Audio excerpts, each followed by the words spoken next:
भारत भूमि में प्राचीन समय से ही अनेकों वीरों ने जन्म लिया है, इसलिए भारत को हमेशा वीरों की भूमि कहा जाता रहा है। इन्हीं वीरों में से एक थे गोरा और बादल। ये ना तो कोई सम्राट थे, ना ही राजा और ना ही कोई बादशाह। फिर भी इनकी बहादुरी और तलवारों के सामने बड़े बड़े चक्रवर्ती सम्राट और सुल्तानों की चमक फीकी पड़ जाती थी। आखिर कौन थे ये दो महाबली? ये जानने के लिए हमें चित्तौड़गढ़ के इतिहास के पन्नों को पलटना होगा। तो दोस्तों, ये कहानी है उस दौर की जब चित्तौड़गढ़ पर राणा रावण रतन सिंह राज्य किया करते थे। राणा रतन सिंह का विवाह रानी पद्मावती के साथ हुआ था। रानी पद्मावती के सौंदर्य, रूप और गुणों की चर्चा आसपास के राज्यों तक फैली हुई थी।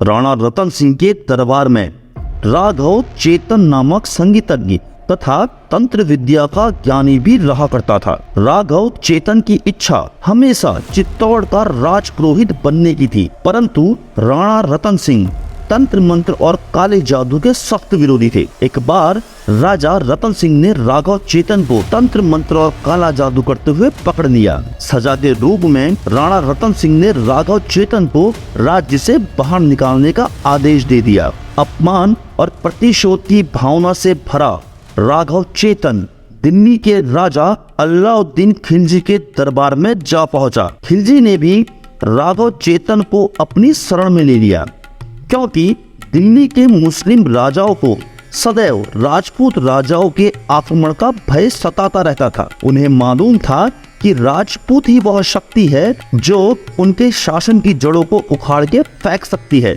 अलाउद्दीन खिलजी ने भी राघव चेतन का इस्तेमाल राणा रतन सिंह के खिलाफ करने की साजिश बनाई। राघव चेतन से ही अलाउद्दीन को चित्तौड़गढ़ और चित्तौड़ की रानी पद्मावती के सौंदर्य और रूप के बारे में पता चला, जिसे सुनते ही अलाउद्दीन खिलजी ने चित्तौड़गढ़ और रानी पर कब्जा करने की ठान ली। इसके लिए खिलजी ने अपनी विशाल सेना चित्तौड़गढ़ की ओर रवाना कर दी, परंतु खिलजी की सेना कई महीनों तक चित्तौड़गढ़ की अवैध सुरक्षा को हिला तक न पाई, जिसके बाद अलाउद्दीन स्वयं संधि का प्रस्ताव लेकर राणा रतन सिंह के पास चला गया और रानी पद्मावती को केवल देखने की इच्छा जाहिर की। इस इच्छा को राणा रतन सिंह ने मान लिया।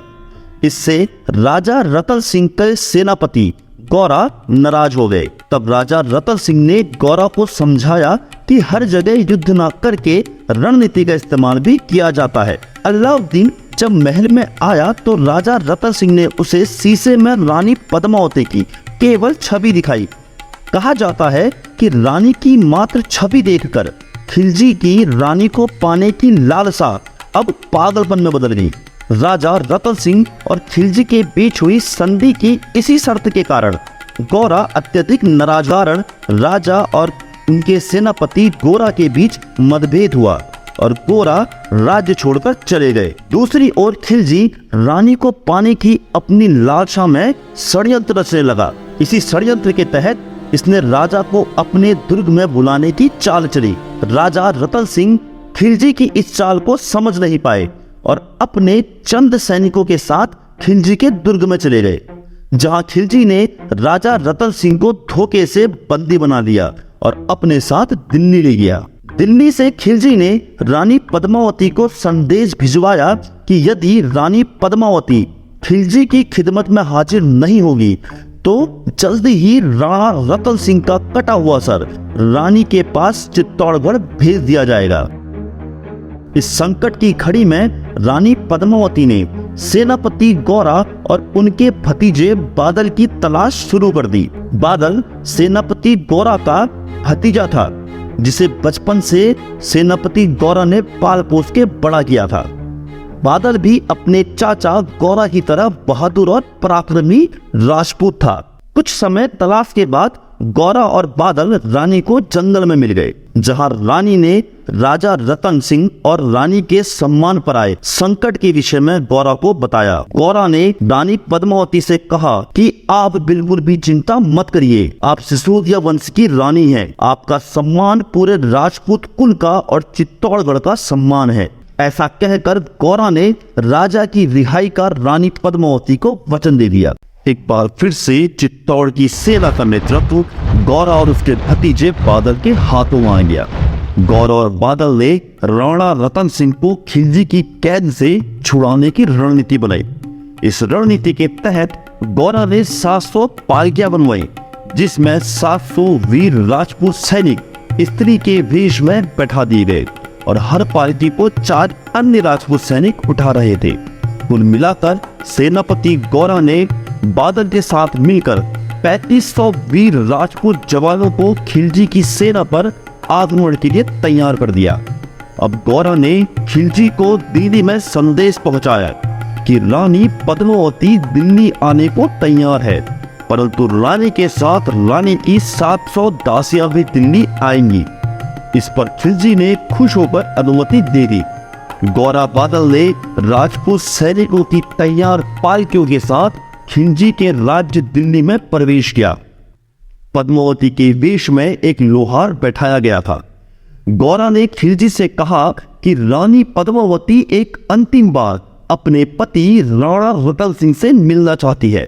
खुशी में पागल खिलजी ने यह शर्त आसानी से मान ली।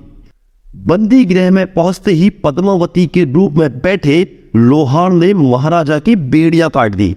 बेड़ियों के कटते ही दासियों के वेश में छुपे मात्र 3500 वीर राजपूत सैनिकों ने खिलजी की लाखों की सेना में कत्लेआम मचाना शुरू कर दिया।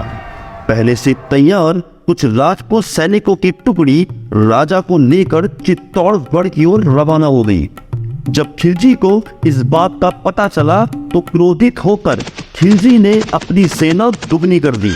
3500 वीर राजपूतों के सामने खिलजी की सेना दुगनी संख्या में आने शुरू हो गई, परंतु लाखों की सेना के सामने खड़े मुट्ठी भर वीर राजपूत सैनिकों ने राणा रतन सिंह का बाल भी बाका नहीं होने दिया। इसी बीच घमासान युद्ध में सैनिकों पर ताल बनकर टूटे।